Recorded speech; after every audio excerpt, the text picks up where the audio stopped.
sir. This is the United Bank of Money. Okay, I'll stop being a casual shit and I'll start the video for real. That one was my bad. Here we go. Is anyone there? Oh, hi.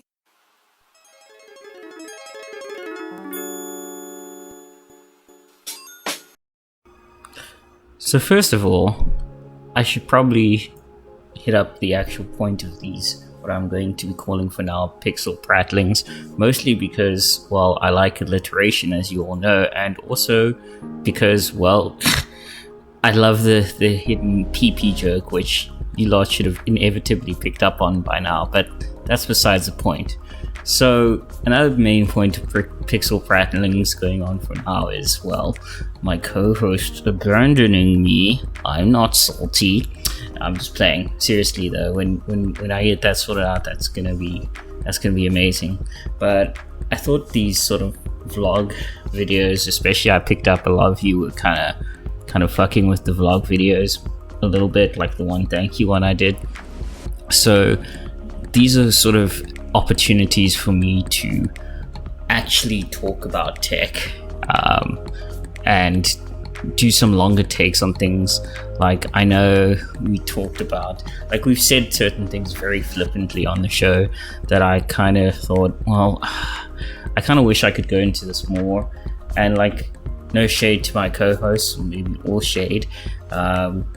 Yeah, I just kind of wanted a chance to actually, without interruption, actually talk about the technology and explain it better,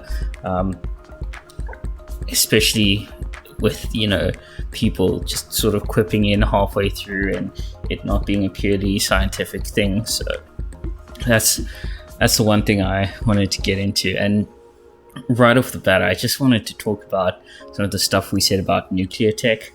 The way it kind of came across, and I look back on it, I was like, it's sort of like this cure-all, I don't know, easy thing. Yeah, there are some dangers, but per capita, nuclear has the least number of deaths. And what kind of irritates me, and I really want to drive this point home, is that a lot of the people use examples like Hiroshima and no, not even Hiroshima, that's the actual bomb there. Examples like Chernobyl and what's that, Fukushima? Well, Fukushima and 3 Mile Island. Fukushima was a natural disaster, which, by the way, you had no right building any kind of nuclear power plant there in the first place, but that's just me. And then the other ones were old school uranium power plants. And normally, as I say, I'm talking about thorium power plants, but even with new gen to second and third gen uranium power plants, it's kind of like, why are you looking at that terrible crash of chariots when we now have, I don't know, Volvo's XC90s? Like, it's not even comparable. So that's my last thing. Anyway, I also noted a certain perversely popular cartoonist has been pretty much booted off of every South African platform, save for his podcast. And despite that, there've been no love lost for me between myself and him, or rather for me from my side to him. I just, from a principle standpoint, don't really think he should have been kicked off. But I guess at the end of the day, it's kind of like, as a very smart friend of mine pointed out, if you keep playing with clown shoes in a minefield, you will inevitably blow your own ass up. And that's kind of what happened to the man. So yeah, I mean, I don't know what else to say. Like, it's like, what do you want me to say? Anyway, moving along. So, and I probably should make these videos more focused, but it's my last chance to sort of talk things out. So I kind of wanted to talk about the concept of loneliness, because I think a lot of people in the pandemic have been sort of experiencing varying levels of loneliness. And myself, I mean, I've experienced it to to some extent, and myself being the absolute genius I am, after various government agencies locked us in our room and just put us on timeout, what do? Literally abandon all my friends and family and everything I know and fly off to the other side of the world on some grand adventure whose purposes I still haven't made fully public, and I will not for a very long time. You have to buy the ultra special platinum tier, donate to my Patreon. I might give you a mug tier membership to get that story.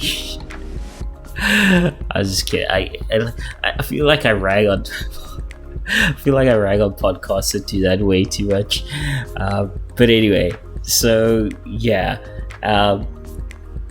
that's about it.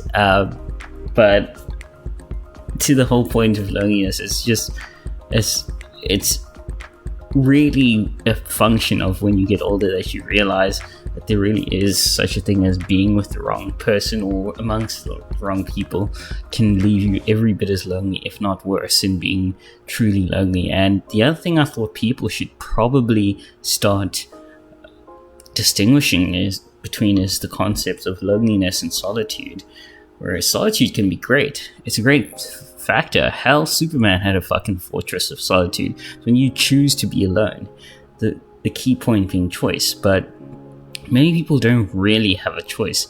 And I think it's important that, especially now as things wind down post-pandemic, that we start to look at each other and reform our communities. I know my friend Conscious Caracal makes this point pretty often. We start to look at each other and sort of reform our communities and sort of really examine how we connect to each other, because this is a chance to, now I know everybody has their visions of how the world is going to be now post this, but what I'm really into is how we're going to relate to each other as communities and really reaching out to each other in a way that's meaningful. I mean, the occasional drink with mates is awesome, but reach out to them in a way that, and I'm not going to prescribe to you how to do this, in a way that when the party's over and they're sitting on their stoop on a Sunday afternoon alone, they feel solitude and not loneliness, because that's really important.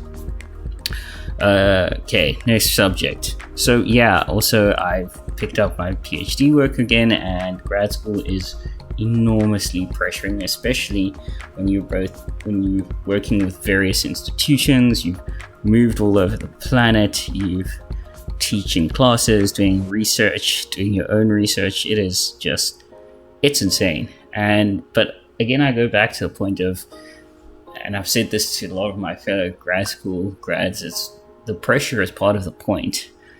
You're at this level that, the education isn't just about your abilities to score on a test or grades. The pressure is part of the education, or at least that's my view, because it's shaping you for the future and to make yourself into a knowledge producer as opposed to purely a knowledge consumer.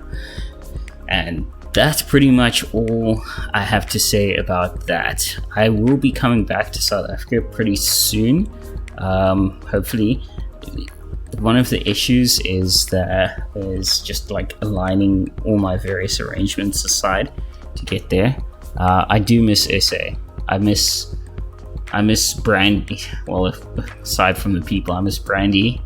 I mean, there's Brandy here, but honestly, the Brandy here is a bit like any boy band after the first member leaves. It's still the band, but let's be honest, you're only lying to yourself. Anyway, and I miss Biltong. You can import some pretty expensive American-made by South Africans biltongs here, but again, it's pretty expensive, and I'm not Uncle Moneybags anymore. Beyond that, beef jerky, I've tried a variety of beef jerkies here and various meat cured products, and it's just not for me. Honestly, it's not the same. It's surprising. I mean, in some cases, some of it straight up made me throw up, which is a big deal considering if you look at a menu, find an animal in Africa and I've probably eaten it. Okay, I do not have a dainty stomach. That shit is fucking steel fit tight. That shit, you like blubber rolls aside from a bit of academic eating here. Like, that shit is hard. I mean, you can deflect fucking tank shells with my stomach lining. That's how tough that shit is. So if that's what's making me throw up, it makes me kind of wonder, what the fuck do you put in your food here?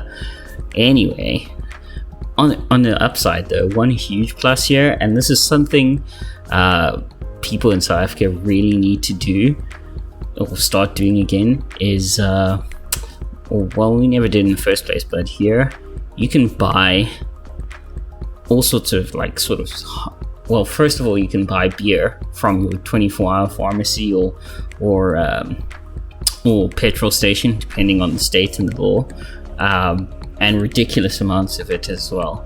And also you can buy hard seltzer, which, by the way, is a blessing in disguise for people like me getting older. Metabolism isn't what it used to be, which is pretty much just sparkling seltzer water with alcohol and flavoring in it, and that shit claps. That shit seriously hits different after a hard day in the sun. My god, it's amazing. Now, I realize that I'm suggesting that South Africa, with its myriad problems as is, starts having people literally be able to buy alcohol from petrol stations, and we will lose some of you in the process. But that's a sacrifice I'm willing to make. And that's about it for this week's little blog rant.